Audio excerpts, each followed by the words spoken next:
हाल ही में साइक्लोन ताउते ने काफ़ी तबाही मचाई है। गुजरात और महाराष्ट्र के तटों में काफ़ी जन और माल की हानि भी हुई है। लेकिन इन सब परेशानियों से बीच भारतीय मौसम विभाग यानी कि आईएमडी ने एक नए तूफान की बंगाल की खाड़ी में उत्पन्न होने की संभावनाएं जताई है। तो आखिर ऐसा क्या है कि ये साइक्लोन्स समय समय पर भारत में आते रहते हैं, कैसे ये फॉर्म होते हैं, ये सब हम आज इस वीडियो में जानेंगे। और इनका नाम आने से पहले ही कैसे रख दिया जाता है, इसके बारे में चर्चा करेंगे, जो कि आप सबके मन में सबसे बड़ा ख्याल होगा इस समय। मैं हूं साकिब रास्ता हूँ और स्वागत करता हूं आप लोगों का नॉलेज अनलिमिटेड में। Study, revise and score. इस न्यूज़ कटआउट में आप देख सकते हैं कि किस प्रकार से ताउते ने काफ़ी तबाही मचाई है और बताया गया है कि बे ऑफ बंगाल में एक नया तूफान उत्पन्न हो रहा है। तो आईएमडी ने क्या कहा? आईएमडी ने कहा है कि जो ईस्टर्न बे ऑफ बंगाल है और नॉर्दर्न अंडमान सी है, उसके बीच में एक लो प्रेशर एरिया क्रिएट हो रहा है। लो प्रेशर एरिया किसी भी तूफान के बनने की शुरुआती घड़ी होती है।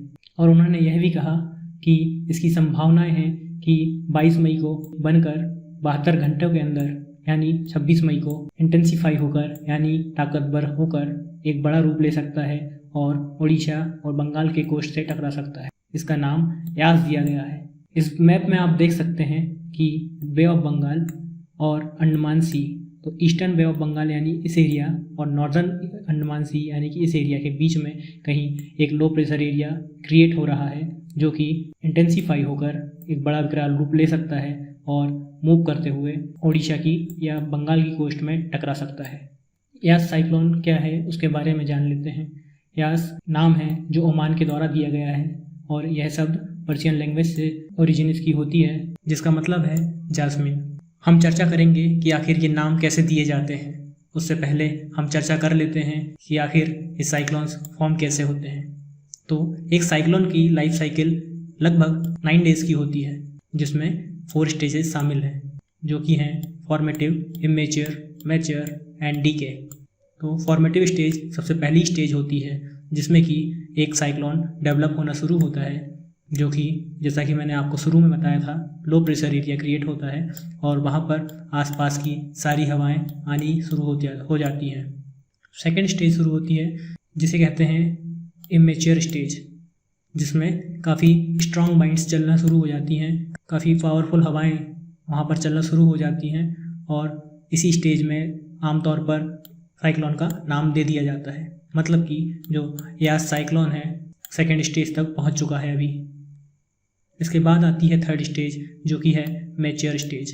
मैच्योर जैसे कि नाम से ही पता लगता है, जब साइक्लोन काफ़ी बड़ा हो जाता है और ताकतवर हो जाता है। यह वह स्टेज है जब साइक्लोन सबसे ज़्यादा ताकतवर होता है। फिर वह मूव करता है और मूव करते हुए लैंड की ओर पहुंच जाता है। इसके बाद आती है डीके स्टेज, जो कि लास्ट एंड फाइनल स्टेज है। इसके बाद साइक्लोन धरती से टकरा जाता है और उसकी शक्तियाँ कमज़ोर हो जाती हैं। उसके बाद वह ख़त्म हो जाता है।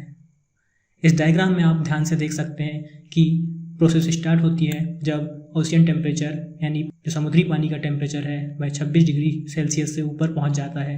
तब वहां पर लो प्रेशर एरिया क्रिएट होना शुरू होता है पहली स्टेज में। उसके बाद वहां पर बहुत सारी वाइंड्स आसपास की आना शुरू हो जाती हैं और एक वर्टिकल कॉलम बनाती हैं, जिसके आसपास काफ़ी सारे बादल भी इकट्ठे हो जाते हैं। यह सेकेंड स्टेज है। और थर्ड स्टेज में एक मैच्योर स्टेज हो जाती है, जब साइक्लोन सबसे ज़्यादा पावरफुल होता है। इसके जो बीच का क्षेत्र होता है इसे आई कहा जाता है, जिसमें प्रेशर हाई होता है और आसपास का एरिया काफ़ी लो प्रेशर का होता है, जिसके आसपास एंटी क्लॉक मूवमेंट होता है हवाओं का। और इस डायग्राम में भी आप ध्यान से देख सकते हैं एक साइक्लोन को। अब आपके मन में एक ख्याल आ रहा होगा कि समुद्र में तो कितने बवंडर रोज़ उत्पन्न होते हैं, रोज़ ही पैदा होते हैं, तो क्या उन सबको साइक्लोन कहना सही होगा? तो नहीं, इसके लिए भी एक क्राइटेरिया होता है। जब उन बवंडर्स में हवाओं की गति 74 किलोमीटर प्रति घंटे की ऊपर हो जाती है, तब उसे साइक्लोन का नाम दे दिया जाता है। और साइक्लोन के लिए हर एक रीजन के हिसाब से अलग अलग नाम दिए जाते हैं। इस मैप में आप ध्यान से देखेंगे तो पाएंगे कि जो इंडियन ओशन रीजन है वहाँ पर उसे ट्रॉपिकल साइक्लोन कहा जाता है और साउथ ईस्ट एशिया में भी उसे ट्रॉपिकल साइक्लोन ही कहा जाता है। लेकिन जैसे ही हम वेस्टर्न पैसिफिक की ओर जाते हैं, वहाँ पर जापान और चाइना आते हैं उसे टाइफून कहा जाता है, और सदर्न ऑस्ट्रेलिया में उसे विली विली कहा जाता है। अटलांटिक एंड पैसिफिक ओशियन में उसे हरिकेन कहा जाता है। अब हम चर्चा करते हैं जिस सब के लिए आपका मन काफ़ी बेकरार है, नोमेनक्लेचर। आखिर कैसे नाम दिया जाता है इन सारे साइक्लोन्स को, कैसे हमें पता चल जाता है कि साइक्लोन का नाम जो आने वाला है वही होने वाला है। तो इसके पीछे है एक संस्था जिसका नाम है WMO। WMO यानी कि वर्ल्ड मेटेरोलॉजिकल ऑर्गेनाइजेशन, जो कि यूनाइटेड नेशन की एक स्पेशलाइज्ड एजेंसी है जो काम करती है प्रमोट करने के लिए international cooperation on atmospheric science, climatology, hydrology and geophysics. इसका हेडक्वार्टर है जेनेवा, स्विट्ज़रलैंड में। इसकी स्थापना 1950 में हुई थी। वर्तमान में इसके प्रेसिडेंट हैं डेविड ग्रिम्स। नाउ जो इंडियन ओशन है, पर्टिकुलरली नॉर्दर्न इंडियन ओशन है, वहाँ पर जितने भी देश हैं उन्होंने सन 2000 में एक सिस्टम शुरू किया था इन साइक्लोन्स को नाम देने के लिए, under WMO and UN economic and social commission for Asia Pacific. इसमें शुरुआत में तो 8 कंट्रियों ने पार्ट लिया था, लेकिन 2018 में Iran, Qatar, Saudi Arabia, UAE and Yemen इसे ज्वाइन कर लेते हैं। तो अब ये 13 कंट्रीज़ का एक समूह है जिसमें कि लिस्ट बनाई जाती है उन नामों की जिन्हें दिया जाना है साइक्लोन्स को, और WMO इन लिस्ट को मेंटेन करता है। और ख़ास बात यह है कि इस रीजन में जितने भी नाम दिए जाते हैं साइक्लोन्स को वो न्यूट्रल होते हैं जेंडर वाइज, तो उसमें कोई जेंडर का भेद नहीं किया जाता। अदर्स ओशन में भी नाम इसी प्रकार से दिए जाते हैं, बट वहाँ पर विमेन एंड मैन का अल्टरनेटिवली नाम दिया जाता है। मतलब कि पहले अगर विमेन का नाम दिया गया तो अगला नाम मैन का ही होगा, जैसा कि एग्जांपल गैफिलो and Katrina. Now this is the list. जो 13 कंट्रीज़ हैं उन्होंने एक लिस्ट बनाई है, अपने अपने नाम सुझाए हैं और इन नामों को ही साइक्लोन्स को दिया जाता है। यहाँ पर आप देखेंगे कि 13 कंट्रीज़ हैं जिसमें Bangladesh, India, Iran, Maldives, Myanmar, Oman, Pakistan, Qatar, Saudi Arabia, Sri Lanka, Thailand, United Arab Emirates and Yemen मौजूद हैं। इन कंट्रीज़ द्वारा जो नाम दिए जाते हैं उन्हें कैसे इम्प्लीमेंट किया जाता है, कैसे दिया जाता है किसी भी साइक्लोन को, क्या उसका कोई रूल है? तो जी हाँ, उसके रूल्स होते हैं, जिसमें कि सबसे पहला रूल है कंट्रीज़ को अल्फ़ाबेटिकली इस ऑर्डर में जमाना इस लिस्ट में।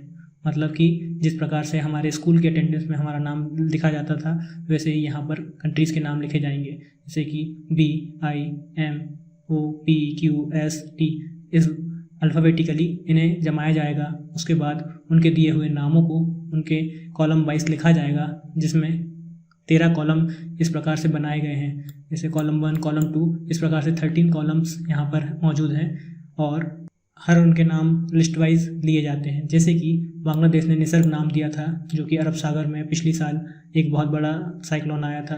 उसके बाद इंडिया द्वारा गति, निवार, बुरेवी और अभी जो ताउते आया है म्यांमार द्वारा दिया गया है।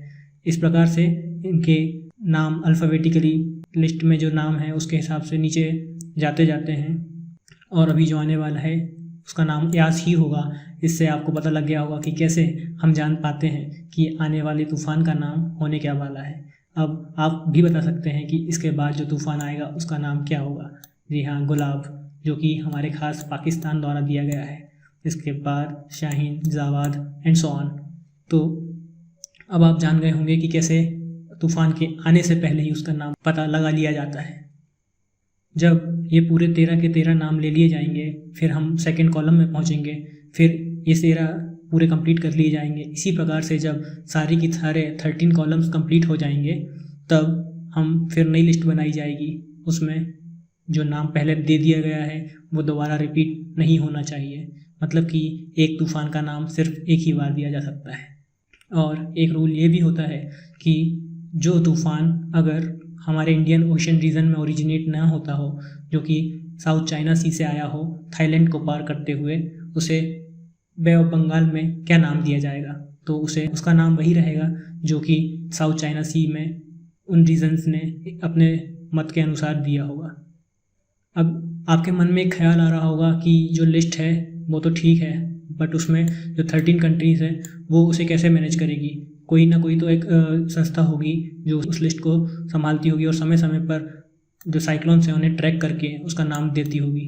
तो जी हाँ, वो संस्था है RSMC, जो कि न्यू दिल्ली में स्थित है। RSMC यानी कि रीजनल स्पेशलाइज्ड मेट्रोलॉजिकल सेंटर, जो कि डिस्ट्रीब्यूशन करता है इन्फॉर्मेशन का, और जितनी भी वार्निंग्स और एडवाइजरीज होती हैं इसके द्वारा ही दी जाती हैं। और ये साइक्लोन्स को ट्रैक करता है जो भी नॉर्दर्न इंडियन ओशन में आते हैं, मतलब कि जो भी यास आ रहा है उसको इसी ने ट्रैक किया है और उसका नाम उस लिस्ट के अनुसार दे दिया है। और ये RSMC काम करता है अंडर IMD, जो कि WMO के वर्ल्ड वेदर वॉच का हिस्सा है। ये रूल्स हैं जो कि मैंने अभी आपको बताए। नाउ आपने जब साइक्लोन्स टर्म सुनी होगी तो काफ़ी उसमें आता है कि tropical cyclone, extra tropical cyclones, temperate cyclones. तो आप लोगों को उसमें भी एक डाउट होगा, तो मैंने सोचा कि क्यों ना उसे भी यहीं पर मैं क्लियर कर देता हूँ। तो ट्रॉपिकल साइक्लोन्स और टेम्परेट साइक्लोन्स में क्या अंतर है? ट्रॉपिकल साइक्लोन्स जो होते हैं वो 8 to 20 degree north south latitude में उत्पन्न होते हैं, यानी कि जो भी tropic of cancer and tropic of Capricorn के बीच का हिस्सा है वहाँ पर जितने भी साइक्लोन्स मौजूद होते हैं, ओरिजिनेट होते हैं, उसे हम ट्रॉपिकल साइक्लोन्स कहते हैं। लेकिन इसके अलावा जितने भी साइक्लोन्स होते हैं हम उसे एक्स्ट्रा ट्रॉपिकल साइक्लोन कहते हैं। उसमें भी पर्टिकुलरली अगर 30 to 40 degree north south latitude में जो भी साइक्लोन्स ओरिजिनेट होते हैं उन्हें हम टेम्परेट साइक्लोन कह सकते हैं। ट्रॉपिकल साइक्लोन्स थर्मली इंड्यूस्ड होते हैं, यानी कि गर्मी के कारण पैदा होते हैं, और टेम्परेट साइक्लोन्स डायनेमिकली इंड्यूस्ड होते हैं, यानी कि हवा की गति के कारण। ट्रॉपिकल साइक्लोन्स सी टेम्परेचर के बढ़ने के कारण ओरिजिनेट होते हैं, और जबकि टेम्परेट साइक्लोन्स फ्रंटल इंट्रैक्शन के कारण। फ्रंट्स यानी दो हवा होती हैं, एक कोल्ड फ्रंट होता है और एक होता है वार्म फ्रंट। तो इन दोनों का जब आपस में टक्कर होती है तो काफ़ी कैटास्ट्रॉफिक कंडीशंस पैदा होती हैं, उसके कारण साइक्लोन्स पैदा होते हैं। जो ट्रॉपिकल साइक्लोन है वो एरिया कवर कम करते हैं, जबकि टेम्परेट साइक्लोन्स काफ़ी बड़े एरिया में फैले होते हैं। इनकी डायरेक्शन ईस्ट टू वेस्ट होती है, यानी अगर हम भारत का मैप मान के चलें तो जो ट्रॉपिकल साइक्लोन्स होते हैं वो हमेशा ईस्ट टू वेस्ट आते हैं, चाहे वो वेस्ट बे ऑफ बंगाल में हो चाहे अरब सागर में भी हो, तो उनका मूवमेंट ईस्ट टू वेस्ट ही होगा, जबकि temperate cyclones west to east move करते हैं। ये प्रिडिक्टेबल नहीं होते हैं, ये काफ़ी आसानी से प्रिडिक्ट किए जा सकते हैं। इनकी हवा की स्पीड काफ़ी तेज़ होती है, 120 किलोमीटर प्रति घंटे से ज़्यादा हो सकती है। इनकी स्पीड काफ़ी कम होती है। इनका प्रेशर ग्रेडियंट 880 मिली बार से काफ़ी कम होता है, और इनका 980 मिली बार के लगभग में होता है। ये लैंड में काफ़ी वीक हो जाते हैं, जबकि ये लैंड में आकर पावरफुल हो जाते हैं, और ये क्विकली फॉर्म हो जाते हैं, मतलब कि हमें पता भी नहीं लगता, और ये अचानक से जल्दी बड़ा विकराल रूप ले लेते हैं और जल्दी से ख़त्म भी हो जाते हैं। बट टेम्परेट साइक्लोन्स काफ़ी देर लगाते हैं ओरिजिनेट होने में और काफ़ी लंबे समय तक बने रहते हैं। तो आशा करता हूँ कि मैंने आपके सभी डाउट्स क्लियर किए होंगे और कुछ आपको नया जानने को मिला होगा इस वीडियो के माध्यम से। तो धन्यवाद। Stay home, stay safe, and subscribe to my channel knowledge unlimited study revise and score. Thank you.